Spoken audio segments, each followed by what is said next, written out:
Oke, teman-teman, bulan September sudah berakhir ya, dan Juventus sudah mendapatkan beberapa poin, di mana lebih banyak kemenangan pastinya kan. Terus kita juga akan menghadapi apa di bulan Oktober, kita pengen banyak bahas di kali ini.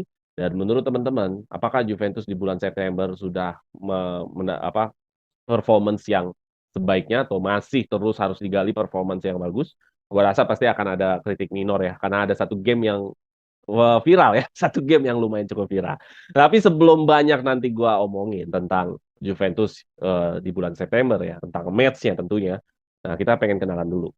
Gua Jeki ya bersama teman-teman kalian teman-teman suara Juventus semua. Gimana apa kabarnya semuanya? Sehat ya? Yang dari Baik, Sabang sampai alhamdulillah. Merauke. Kita kenalan lagi dengan formasi yang sama di sesi sebelumnya ya. Yang ada masalah mungkin ini masih banyak penonton, jutaan orang yang masih menonton lagi di sesi kali ini. Kita kenalan lagi. Ini pertama kali mungkin dari yang pakai kacamata dulu. Dengan siapakah di sana yang pakai Ya, kacamata dulu? Assalamualaikum. Saya dengan Paundra, Waalaikumsalam. Juventini masih dari Uruguay. Sih dari Uruguay. Oke, bersama yang Suarez ya, tukang diving. Karini, Karini. Kali ini. Oke, thank you Pak Undra. Terus di sini ada ya salah satu yang jersey yang nggak asing ya kalau di Indonesia, jersey ini nggak asing. Nah, Viral banget waktu ini launching, ya. mirip dengan salah satu ormas dengan siapa di sana. Halo, Andar Sofyan dari Tangerang. Oke, thank you Andar dari Tangerang. Kita langsung aja Juventus di bulan September ya. Di materi pertama gue ingin kasih tahu bahwa kita melakukan 4 match. Ini enak banget ya 4 match, nggak ada nggak ada tambah-tambahan match. Biasanya 6 match, 7 match, 8 match. Ini hanya 4 match seminggu sekali. Hidupnya normal pemain-pemain Juventus ya. Seminggu akhir minggu doang kerjanya. 4 match tapi oke. Gue sih merasa oke. 3 win, 1 lose ya, kalah dapat 9 poin. Dia klasemen kita juga ada di klasemen ketiga ya. Tapi jangan lihat tiganya. Ini selisihnya cuma 2 poin loh. Nah, kalau di minggu kemarin yang masih berharap Big Four, ini kita selisihnya tipis nih sebenarnya. Jadi ada mungkin mungkin nih sebenarnya kita mepet-mepet ke peringkat satu. Cuman masalahnya game-game berikutnya Juventus mungkin nggak nih. Nah, gimana kalau menurut Andar dulu deh, Juventus di bulan September, hasil dari yang sudah ada, dan klasemen yang juga lumayan percaya diri ya klasemennya ya. Gimana menurut Andar di bulan September ini, dari sekian match yang didapat dan klasemen yang ada? Iya, sebenarnya ini agak-agak mirip ekspektasi gue ya. Maksudnya kayak kalau diputar lagi bulan lalu, gue sempat ngomong kayak 3 menang, 1 kalah gitu. Tapi waktu itu gue bilang kalahnya sama Lecce, bukan sama Sassuolo. Karena Gue lawan Sassuolo bilang, trikinya Sassuolo iya, gue. karena waktu itu at that time semua ini di bawah nih, yang di atas kita kan cuma Lecce kan. Ternyata iya tetap sama, cuma ada sedikit pembantaian lah ya lawan Sassuolo. Tapi in a way memang masih on progress sih. Jadi kalau sebulan kalah sekali, ya wajar-wajar aja lah gitu. Sassuolo Toh, pembunuh raksasa, Dar. Lu harus notice tuh. Dia tuh kayaknya orgasme. Dia kayaknya kalau ketemu Juve, ketemu Inter, ketemu Milan, dia kayaknya orgasme tuh dia pemain-mainnya tuh dia. iya. Tapi kan akhirnya juga Lecce pertama kali kalah lawan Juventus kan. Kita yang Iya. mengakhiri rekor kemenangannya gitu. Jadi ya positif negatif lah. Tapi overall September menyenangkan sih. Maksudnya yang paling menyenangkan adalah kita dapat full 9 poin. Kalahnya emang zonk banget gitu. Game itu emang emang Juventus mau dibelain kayak gimana juga nggak bisa dibelain gitu. Di game itu emang patut kalah. Eh, Pemain aman semua, nggak ada yang cedera. Justru pemain-pemain yang musim lalu hilang gitu, kayak Chiesa sama Vlahovic, em, sangat berapi-api gitu di Nah, September nanti kita ini. ngomongin pemain. Tahan dulu, jangan banyak-banyak Iya, dikeluarin ya ngomongin pemain di betul slide betul. berikutnya. Maksudnya ya, dan kita on target gitu, tetap di Big Four dengan jarak sama 1-2 tuh beda 1 game menang aja kan sebenarnya. Jadi Iya benar. Iya nggak benar, benar, inilah, benar. Menang nggak cuma selisih 1 game. di Satu satu game game. Jadi mereka ya, seri-seri, nggak tahu deh apakah bisa nyalip nggak kalau iya. seri-seri. Jadi Nggak sih? sebenarnya secara ongoing progress ya masih sesuai target. Jadi aman lah. Aman lah ya. I'm happy. Happy sih Jadi gue. jadi oke ya September ya. September ceria lah. Oke, September September ceria ceria. seperti lagunya Vina Panduwinata. Oke, kalau dari Pondra gimana, Ndra? Mengenai bulan September ini, gua oke, Anda juga oke. Nah, lu pribadi gimana? Ya, gue juga oke ya, karena kalau dulu prediksi gue di bulan lalu 10 poin kalau gue waktu itu. 10 poin, dan gue juga sempat bilang kalau trikinya tuh ada di Sassuolo. Cuma waktu itu prediksi gue adalah Sassuolo tuh seri. Hmm. Kita lawan Sassuolo di kandang. Seingat gue waktu itu gue bilang kayaknya kita seri aja udah cukup bagus. Dan sebenarnya sudah hampir terjadi kan. Udah kita seriin tuh 2-2 tuh. Udah iya, dua. Itu gue udah ngerasa tuh pas sudah 2-2, udah kelar nih. 2-2 udah cukup gitu. Hmm. Tapi tiba-tiba ya akhirnya kebobolan lagi, dan akhirnya kebobolan lagi juga. Nah, itu yang ternyata miss-nya di situ. Tapi ya so far sih dapat 99 poin sih masih oke. Secara peringkat kita masih cukup bisa mengejar ya, di hanya beda 2 poin aja. Eh, Selisihnya karena Inter sama Milan menangnya 5 kali, ya kitanya menangnya cuma 4 kali karena ada seri sama ada kalah. Jadi so far sih menurut gua pertandingan pertama lawan Empoli ya, Empoli itu pertandingan oke, lawan Lazio juga bagus, pertandingan bagus banget. Lawan Sassuolo jelek, lawan Lecce hmm, ya karena gue kemarin sempat bilang apa, ekspektasi ya gue turunin. Jadi ketika kemarin lawan Lecce, gue menganggap itu adalah sebuah pertandingan yang bagus, sebuah hasil yang bagus. Artinya sebelumnya kita drop kan mentalnya kan, mental Hmm. kita drop jatuh banget, dan untuk bisa bangkit lagi itu susah. Dan lawan Lecce itu kita buktikan kita bisa menang dengan clean sheet. Jadi menurut gua itu hasilnya sudah cukup bagus. Nah, mungkin beda dengan Juventus yang lain kan. Ada banyak yang nilai kalau lawan Lecce itu jelek, kebrik apa segala macam. Tapi kalau gua ngelihatnya nggak begitu sih. Kalau gua ngelihatnya karena kita sebelumnya kita dibantai Sassuolo dengan individual error yang cukup banyak, dan kita mengulang lagi, berarti kita kayak reset lagi, dan alhamdulillahnya kita bisa dapat poin penting gitu, 3 poin. Dan Lecce sendiri juga ternyata kemarin menurut gua kenapa dia bisa sampai di peringkat 3 itu juga karena lawan-lawannya juga masih enteng-enteng kan. Lawan-lawan Lecce kan sebelumnya enteng-enteng. Genoa, terus siapa lagi tuh? Salernitana. Waktu yang agak agak kaget kan karena dia pertama di pertandingan pertama itu kan menang lawan Lazio kan. Hmm. Comeback tuh kalau nggak salah tuh. Tapi abis itu dia lawannya enteng-enteng. Jadi pas kemarin lawan Lecce, menurut gua Lecce nggak bisa dikasih syuting sama sekali bahkan. Jadi ya oke lah. Jadi so far sih. Oke. Ya, gua rasa juga Juventus yang menonton juga setuju ya kalau di September kinerja dari pasukannya Allegri nih baik-baik aja, bagus-bagus aja ya. Jadi jangan sampai 3 kemenangan ini ditutupi hanya lu melihat Sassuolo-nya doang. Di Sassuolo, ya kita sudah banyak bahas ya di Sassuolo banyak errornya ya tadi di video kita sebelumnya banyak errornya lah. Jadi kita nggak perlu bahas lagi. Nah, menarik nih berikutnya adalah tentang pemain yang drop nilai ratingnya dan pemain yang man of the match. Mengenai rating, sebenarnya rating itu nggak mungkin ada perbedaan dari satu situs ke situs yang lain. Jadi gua nggak perlu lagi ambil dari semua situs. Hampir mirip-mirip, cuma bedanya sekian koma doang. Dan rating ini juga bisa kalian setuju, bisa kalian nggak setuju. Kenapa? Karena rating ini yang kerja itu adalah software ya, atau robot lah. Karena kalau selama gua mencari data-data ya, setiap habis pertandingan keluar semua data itu nggak mungkin kalau orang yang ngerjain itu pasti udah alat ya. Jadi bisa jadi lu enak ngelihat pemain A, gue cek sana sini kok ratingnya biasa. Karena kan nilainya dia nilai lu passing dapat 1 poin, lu ini bukan keindahan bermain. Jadi harus dibedakan tuh cara menilai stats sama cara menilai visual ya. Nah, kalau visual nilainya berbeda lagi. Nah, ini statistik adalah setiap ukuran aktivitas yang dilakukan dalam lapangan. Dari Empoli, Lazio, Sassuolo, Lecce, Chiesa mendapatkan poin yang sering tinggi ya. Ada Chiesa di Lazio, di Empoli, di Sassuolo. Nah, di Lecce ada Rabiot dan Milik, di Lazio Vlahovic juga bagus, dan Danilo juga bagus di lawan Empoli. Nah, yang drop-drop namanya berubah-berubah nih. Di Empoli ada Vlahovic, di Lazio ada Miretti dan ada Kostic. Terus di Sassuolo ya semua tahu lah ya, ada Gatti dan Szczesny. Terus, nah lawan lagi Szczesny kok bisa drop juga ya poinnya? Gue nggak ngeh ya. Karena magabut sebenarnya Chesney itu. 6,9 coy, lihat deh. Iya sih. 6,9 itu oke.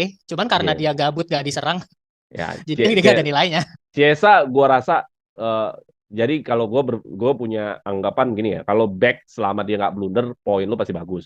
Kalau penyerang lu buang peluang, pasti rating lu jelek. Kalau gue lihatnya gitu ya. Makanya Chiesa nih Dan jeleknya gara-gara buang 1 peluang tuh. dan kartu Yang kuning juga kan.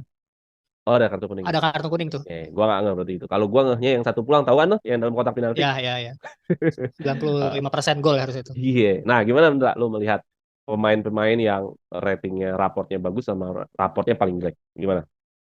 Yang paling bagus ya kita harus akui bahwa pemain terbaik kita di September itu adalah Chiesa Chiesa. ya. Chiesa udah pastilah Di gitu. setiap pertandingan. Bahkan di setiap pertandingan, di 2 pertandingan awal pun juga menurut gue Chiesa ininya ya. Terus yang keduanya adalah Rabiot dan Vlahovic gitu. Vlahovic bisa masuk dia nyetak 2 gol, dan Chiesa dan Vlahovic kan total udah sama-sama nyetak 4 gol ya. Yang milik anomali tuh, babak 1 nggak kelihatan milik. Iya, milik tuh sebenarnya kebantu karena gol aja itu, gue Golin. yakin. Makanya Karena penyerang dia tuh kalau golin, udah golin ratingnya tinggi udah. mereka langsung naik gitu. Gue juga sempat nge-tweet itu, milik tuh di babak pertama tuh nggak jelas tuh mainnya tuh, kontrol salah melulu. Di babak kedua kegolin dia. Rabiot sendiri juga sebenarnya nggak bagus-bagus amat juga, banyak salah passing. Rabiot Cuman itu dia asis ke asis itu dong, asis ke ke milik, asis ke iya, milik. karena dia asis, jadi nilai ratingnya bagus gitu. Di pertandingan lawan Sassuolo pun juga yang terbaik keduanya juga Rabiot kan. Jadi artinya nih jadi andalan kita nih udah kelihatan ya, Chiesa, Vlahovic, Rabiot dan Danilo yang secara hampir setiap pertandingan itu mainnya konsisten. Kemudian kalau kita lihat yang dropnya, Vlahovic kenapa di lawan Empoli mainnya jelek, karena dia gagal penalti kan. Ini udah ada tandanya juga tuh. Udah kartu kuning, gagal penalti lagi. Jadi ya udah drop banget dan gak ada gol gitu. Jadi udah fix. Nah, yang kedua, Miretti sama Kostic sebenarnya juga nggak jelek-jelek amat ya, 6,7 dan 6,9. Tapi mungkin kalau dibandingkan dengan pemain-pemain yang lain, Yang ya lagi dia on yang paling fire. jelek gitu. Semua pemain lagi dalam kondisi bagus saat itu, tapi ya dia di antara yang jelek di antara dia apa? Dia yang paling jelek di antara orang-orang yang paling bagus, di antara orang yang mainnya bagus gitu. Miretti dan Kostic. Kostic juga kelihatannya juga mainnya lempeng-lempeng aja ya, lurus-lurus baik. Miretti juga mungkin karena kartu kuning. Ya, Sassuolo nggak usah kita bahas lebih jauh ya. Gatti sama Szczesny udah pasti Gatti melakukan 3 kesalahan di pertandingan itu. Szczesny juga melakukan 2 blunder. Bahkan di gol terakhir pun juga menurut gua ada andil Szczesny juga ya. Dia nggak ngeliat-liat dulu, main asal passing aja.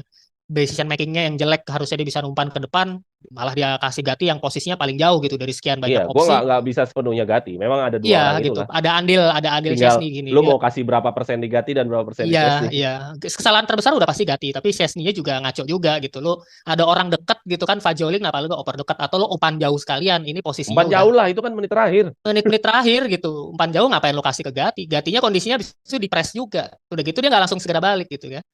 Nah, terakhir itu lawan Lecce yang tadi udah sempat disinggung kan. Szczesny kenapa ratingnya jelek 6,9? Ya karena dia nggak kerja sebenarnya di pertandingan itu. Karena Lecce nggak ada shoot on goal. Shoot on Iya, goal, benar. shoot dari luar keluar gitu kan. Jadi emang kemarin menurut gua Szczesny ya karena nggak kerja aja. Chiesa juga jelek karena kartu kuning sebenarnya. Kartu kuning jadi dia turun. Tapi so far dia masih di atas 6,5, menurut gua masih oke. Jadi di artinya di pertandingan lawan Empoli, Lazio, Lecce semua rata-rata pemainnya nih berarti bagus semua nih gitu ya. Vlahovic di pertandingan lawan Empoli karena dia gagal penalti makanya jadi 6,2. Szczesny karena gabut, Chiesa karena kartu kuning, Kostic, Miretti semua karena pemain-pemain yang lain lebih bagus. Jadi gue melihatnya itu ketika kita ngelihat drop itu berapa nilainya gitu kan. Tapi so far rata-rata semuanya masih di atas 6,5. Artinya secara permainan tim ya oke sebenarnya gitu. Oke, oke, oke. Ya, jadi tadi jagoan udah jelas ya, Chiesa, Danilo Vlahovic, dan Rabiot. Tapi kalau drop juga sebenarnya nggak parah-parah banget di luar dari pertandingan lawan Sassuolo ya. Iya, Nggak parah-parah banget gitu. Nggak sampai mendekati ke merah lah, ke iya, 5. iya. Oke, kalau dari Anda gimana, Andar? Mengenai raport yang paling the best sama yang drop. Ya, em, kayak tadi gue bilang, dua pemain yang digadang-gadang bakal keluar di summer gitu ya. Terus yang musim lalu juga bisa dibilang underperform, nggak sesuai ekspektasi sih, bukan underperform. Ternyata bulan September ini menunjukkan bahwa mereka tuh dua pemain yang memang menentukan nasib Juventus gitu. Federico Chiesa sama Vlahovic. In a way juga menurut gue ya ini terjadi kesepakatan juga sih antara antara mereka berdua sama Allegri. Karena pola permainan yang ataupun posisi mereka di musim lalu sama musim ini tuh berubah gitu. Vlahovic juga nggak dibiarin sendirian di depan.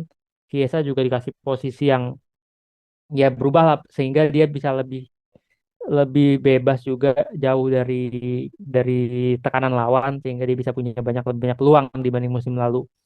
Terus ya in a way ini juga konsistensi. Satu sisi juga ada tambahan juga Rabiot pemain yang kita perjuangkan untuk bisa extend kontraknya dan tercapai setahun. Ya pemain ini konsisten untuk menunjukkan bahwa memang pemain terbaik di tengah Juventus ya dari musim lalu. Adrian Rabiot ini. Jadi ya pemain inilah yang selama mereka baik tidak cedera dan dan perform, ya bakal selalu jadi match of man of the match di bulan-bulan ke depan juga sih, gak akan jauh-jauh dari nama ini kalau menurut gua gitu. Kalau yang drop, Kalau yang drop, em, sebenarnya drop ini nggak ada yang jelek-jelek banget ya, dalam artian masih masih di angka, di luar Sassuolo ya, masih di angka 6, jadi masih masih oke lah. Memang ini pemain-pemain yang belum belum menentukan, belum dapat posisi kepastian aja sih menurut gue, kayak misalnya Miretti dan Fagioli ini kan masih kayak 11-12, siapa yang main setiap pertandingan tuh kayak lo masih tebak-tebakan juga nih yang bakal dimainin Fagioli atau Miretti. Apalagi makin ke sini Fagioli makin fit kan, setelah setelah operasi dan recovery makin baik, akhirnya ini mengganggu juga mungkin ke Miretti, membuat dia sedikit underperform gitu dibanding Fagioli. Kemudian Kostik ini juga, ya itu, dilematis, lo main seminggu sekali tapi pemain banyak di satu titik tuh emang jadi isu gitu. Nanti misalnya waktu di awal-awal kemarin apa, Kostik nggak pernah main, yang main Cambiaso tuh seorang teriaknya Kostik dong, ini kan pemain yang assistnya paling banyak musim lalu gitu, dimainin lah Kostik. Sekarang kurang perform seorang Iling, mana ntar kontraknya 2025 habis, cabut lagi gratis kayak gitu gitu kan. Ya ya memang menurut gue ini pemain-pemain muda kan, mereka nih nggak lepas dari sosial media juga ya. It's impactful sih buat mereka kayak gini-gini menurut gue. Jadi makanya kita akan lihat pemain-pemain yang di drop ini tuh pasti pemain-pemain muda juga gitu. Gatti, Miretti, kemudian nanti muncul Cambiaso. Menurut gue juga kemarin nggak perform tuh Cambiaso main waktu lawan ini ya, Lecce. lawan Lecce, kelihatan gitu. Walaupun di sini nggak muncul angkanya gitu. Tapi menurut gue kalau kalau lihat langsung gitu ya, Mm-mm. Cambiaso tuh lebih jelek dari Chiesa seharusnya gitu. Pemain-pemain muda ini ya gampang gampang gampang naik turunnya gitu. Memang memang akan menunjukkan berbeda kelas dengan Vlahovic dan Chiesa. Itu sih kalau gue. Jadi selama Rabiot, Chiesa sama Vlahovic sehat sih, menurut gue dipegang sama mereka nih, man of the match iya, iya. Ya Chiesa lah, gue gitu. Chiesa gue lebih ini ke Chiesa lah. Kalau Rabiot ya oke lah ya, maksudnya dari musim lalu sebelumnya. Karena Chiesa kan benar-benar baru berasanya lagi di musim ini lah. Oke, Betul, ada lagi betul. Nar? Iya itu aja sih. Memang Oke, sebenarnya butuh man of the match baru ya. Maksudnya ada harapan gue sih, em, kita nggak terlalu ber apa ya namanya, berpasrah diri berharap sama Chiesa, mencoba membuka kebuntuan lah, jangan cuma Chiesa aja gitu, karena ya ini pakaian. kan ya kayaknya ya harapannya kan gitu. Kalau lo kan ini man of the match ini kelihatan gini kan, maksudnya kalau lo lihat, em, Ya kayak video gue sebelumnya, selama Chiesa masih on iya fire ya masih on the ya way udah, iya Scudetto. Kalau lu betul, nggak Chiesa iya cuma kan cedera lagi ya kagak ngerti udah. iya kan nggak bisa kayak gitu juga gitu maksud gue. Memang in a way ya, ya begitu gitu, harus harus ada pemain yang bisa sama baiknya Ya berarti beli gitu. Berardi. Beli Berardi Gak, Winter. Kalau lu bilang mau ada selain Chiesa, sejauh ini ya nggak bisa. Chiesa pasti. iya Vlahovic enggak lah, belum lah. Vlahovic masih belum bisa sekonsisten Chiesa Diandalkan menurut gua. ya. Masih belum. ya Masih kan, belum. makanya harapan gue ke depan-depannya begitu. Jadi kita Oke. nggak sangat tergantung sama Chiesa. Itu aja Iya, sih iya, iya. sebenarnya. Karena Ya, berarti nggak mudah-mudahan bagus aja Kean berarti. gitu. Mudah-mudahan Kean. Mudah-mudahan kayak, ya kan kita nggak tahu. Kayak Rabiot yang dia 2 musim awal cupu, taunya suhu kan. Iya. Gue MOTM Gitu. berharap Fagioli lah kalau ada nambah baru. Fagioli gue berharap, sangat berharap. Nah kalau untuk drop, nah ini pemain-pemain jangan ada drop lagi di bulan Oktober. Kenapa? Karena kan ini tanda betul bahwa setiap bulan lu ada aja dropnya. Berarti kan nggak konsisten. Masa setiap bulan lu nggak bisa naik sih dari drop point di salah satu game. Jadi pemain-pemain yang drop ini jangan ada lagi nih. Terutama kayak Gatti nih yang udah merah banget ya. Ini mudah-mudahan nggak ada nih dia di drop di Oktober. Kalau Oktober masih ada drop juga, berarti emang ini mentalnya kena nih. Mentalnya kena nih. Jadi jangan sampai lah Bugatti ini di bulan Oktober dia ketemu poin lagi drop. Nanti kita lihat lagi ya. Mudah-mudahan teman-teman masih ingat nih poin-poin yang MOTM sama drop ini sehingga Iya. kita bisa lihat lagi di bulan depan. Oke, kita langsung lanjut nih. Juventus di Oktober pertandingannya nggak gampang ya. Kenapa nggak gampang? Ada Atlanta, ada Derby della Mole, ada Milan, dan ada Verona. Ya, kemarin prediksikan gue sama Pondra, betul bahwa tricky, sulit sekali di Sassuolo, betul kita kehilangan poin. Andar meleset di Lecce. Nah, kalau kalian gimana nih prediksi kalian? Ya, gue pribadi akan sulit di Atlanta dan akan sulit di Milan. Maupun situasi derby, Juventus biasanya selalu keluar dalam situasi yang bagus di setiap derby lawan Torino. Apalagi Allegri ini, kalau lawan Torino, derby-derbynya gue pede lah. Lawan Verona kita bisa lah menang. Ya, nah gimana lo menurut lo? Gua rasa akan sulit di Milan, akan sulit di Atlanta.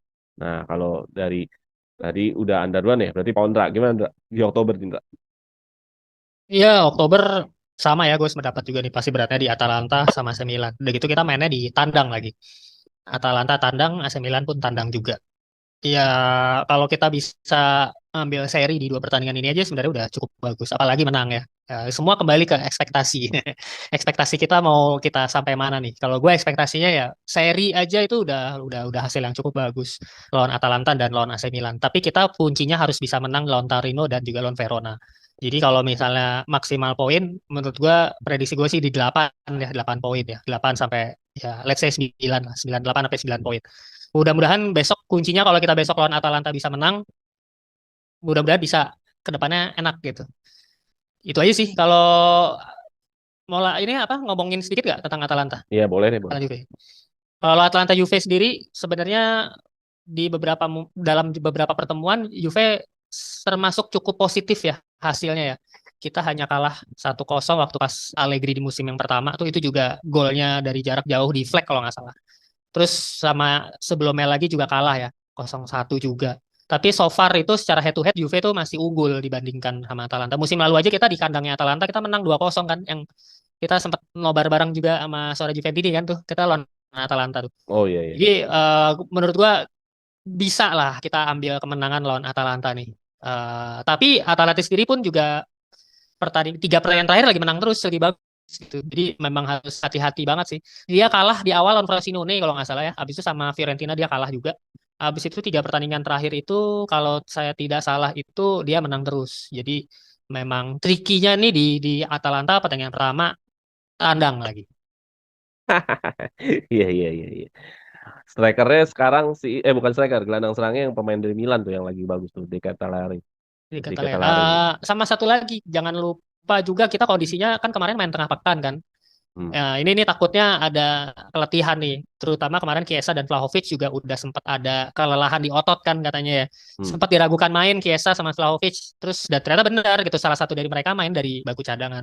Gue cuma khawatir aja nanti lawan Atalanta mereka nggak fit 100% karena mungkin kondisi ototnya udah mulai lelah. Chiesa kan udah main 6 pertandingan kan nonstop tuh. Kemarin lawan Lecce juga ternyata gue pikir cuma sampai menit 80, ternyata dia nggak diganti kan kalau nggak salah ya, main full. Iya. Jadi itu sebenarnya gue agak ngeri juga kalau sampai besok lawan Atalanta kita kelelahan dan Dia akhirnya ada bisa tuh jadi waktu lawan skor. Lecce di sliding apa dia pegang-pegang, gua ngeri wah cedera nih. Ternyata enggak, diri lagi. Ada di Iya momen-momen iya menit terakhir-terakhir keberapa. agak terakhir Iya, terakhir ya kalau nggak agak salah. menit terakhir nih. Wah, ngeri. Ternyata enggak. Ya untung deh. Terus gimana ada lagi? Udah sih cukup ya. Oke. Kalau gue pribadi eh, menghadapi Milan ya, gue berharap Milannya yang nggak konsisten menuju melawan Juventus. Iya. Dan ada Tapi Liga ya susah, Champion juga kan kalau nggak tapi ya salah ya. susah juga ya, susah juga kalau ngomongin sekarang ini juga Milan masih Masih on the oke. way, masih oke. Yang gua lihat bahwa Milan itu tadinya gue pikir akan goyang karena terlalu banyak pemain yang datang, ternyata Pioli masih bisa meramu itu gitu kan. Milan kan paling banyak yang datang dibanding Inter kan, banyak banget dia datang. Tapi ternyata Pioli masih bisa dan itu agak-agak ngeri nih Milan nih. Ya, makanya gue pikir berharapnya ada kondisi-kondisi inkonsistennya Milan sebelum menghadapi Juventus supaya dia udah goyang dulu lah. Nah kalau lawan Atlanta kita itu kan ada kebobolan dari luar kotak penalti ya. Lu pernah tahu nggak ada golnya Kopeners yang dari setengah lapangan? Pernah tahu nggak? Ada golnya Ke Kopeners. gawang siapa? Bukan ke Oh Juventus, bukan di Juventus kan. ada di Serie A dia golin dari tengah lapangan. Kayaknya masih musim lalu deh, musim lalu golin di tengah lapangan. Jadi hati-hati tuh sama Kopeners, sama pemain-pemain yang punya potensi untuk shoot dari luar kotak penalti. Ingat Juve kebobolan tiganya dari shoot keluar kotak penalti nih. Jadi kalau lo nggak fokus sama menjaga area final third-nya ya, area di mana yang mendekati kotak penalti itu nggak dijaga dengan baik, udah lu tinggal tes 2 kali tes 3 kali tes bobolan Juventus kalau melihat casingnya nggak drop poin. Tapi kalau Szczesny-nya lagi on fire, ya mudah-mudahan on fire. Sehingga begitu aja deh kalau lawan Atlanta. Nah, dari Andar gimana, Dar? Kalau gue memang di Atlanta sama Milan lah. Gue biar bagaimanapun Derby della Mole ini ya lebih ke suasana aja lah. Tapi itu ujungnya Juve lah yang lebih sering menang. Gimana, Dar? Gue optimis 9 poin sih. 3 menang, 1 kalah. Kalahnya lawan Atlanta. Atlanta kalah ya. Iya, iya. Kenapa Lawan kalau Atlanta kalah kalah. lawan Atlanta? Karena Atlanta ini beratnya Lu sebenarnya menganggap enteng Milan, kita bisa menang di Milan nih. gue iya. Kalau Kita Milan kemarin berarti kalah di Milan, Ibrahim Diaz, no. Si ini Bonucci. kan udah nggak ada Ibrahim Diaznya. Bonucci-nya juga nggak Maksud ada gue, ya. maksud gue Juventus itu kalau ketemu Milan gitu, gue tuh nggak khawatir fokusnya hilang gitu loh. Derby dan Mole fokus hilang tuh gue nggak inilah nggak khawatir. Tapi lawan kayak Atlanta, lawan Sassuolo gitu kan, iya itu bisa zonk gitu ternyata gitu menurut gue. Jadi potensi hilang poinnya tuh lawan Atlanta. Plus mereka juga dari 6 pertandingan, 4 pertandingan clean sheet dengan ya itu tadi kan yang lo bilang defensifnya bagus berarti gitu. Mereka clean sheet 4 pertandingan cuma kebobolan di 2 pertandingan dan itu selalu selalu menangnya juga bukan menang yang 1-0 doang gitu, golin banyak. Gue nggak tahu sih, kayaknya sih itu cedera sih, strikernya Skamaka cedera sih. Jadi it's a good thing, nggak tahu tapi bakal comeback lawan Juventus. Kalau Iya, ngomongin iya. Atlanta Juventus, tapi ya gue optimis 9 sih. Ya kenapa Milan lu Eh, kenapa bisa optimis? Kenapa Milan? karena menurut gue masalahnya Juventus itu kalau belajar dari September ya, masalah Juventus tuh emang lawan diri sendiri aja gitu. Dan menurut gue lawan Milan, lawan Juventus tuh kalau fokus konsisten di pemain-pemain tuh konsisten di posisinya, kemudian semuanya fokus, menang kita. Ketika kita zone out, nah itu kita kalahnya di situ kan. Lawan Sassuolo kan kita ke zone out, sisanya kan kita menang fokus gitu. Regardless cara menangnya kayak gimana, tapi menurut gue lawan Juventus lawan Milan tuh Juventus pasti fokus gitu. Apalagi di San Siro tuh kita suka sering menang juga gitu. Oh iya, iya, Bukan hal iya. aneh Kalau Juventus menang kalau di San dulu Siro. iya, cuman kan paling enak ngukurnya musim kemarin lah. Musim kemarin kan kita kalah. Iya, iya. Tapi ya gue tuh agak Musim musim kemarin lalu kita tuh seri 0-0 apa nggak salah? kosong Enggak dong, kosong. yang golnya Ibrahim Diaz, yang di Itu 2 itu musim lalu. kandang Milan dong. Yang si Iya, Mana 2 Bonucci, musim? yang si Bonucci dilewatin cuma bengong doang. Iya iya, itu bukannya 2 musim lalu ya? Enggak, itu musim ya kemarin. apapun itu maksud gue ngerasa gitu. Maksudnya musim lalu tuh anomali. Maksudnya kita tuh pemain tuh nggak pernah fokus kalau musim lalu emang dengan segala kasus itu ya. Hmm. Kalau ngomongin kita lawan Empoli gitu musim lalu, ya kan nggak bisa juga jadi patokan gitu. Jadi kalau kalau gue ngelihatnya problemnya Juventus musim ini tuh soal fokus nggak fokus aja gitu. Selama kita tim besar biasanya kita lebih fokus dibanding tim-tim yang kayak Atlanta gini, tim-tim bikin tengah-tengah lah gitu. Mid table segini kita tuh biasanya suka hilang fokus gitu. Iya, iya, iya, Dan iya. menurut gue wajar aja sih anak-anak muda ini pasti melawan Milan, Derby della Mole gitu lebih punya motivasi aja gitu dibanding ngelawan Atlanta itu sih.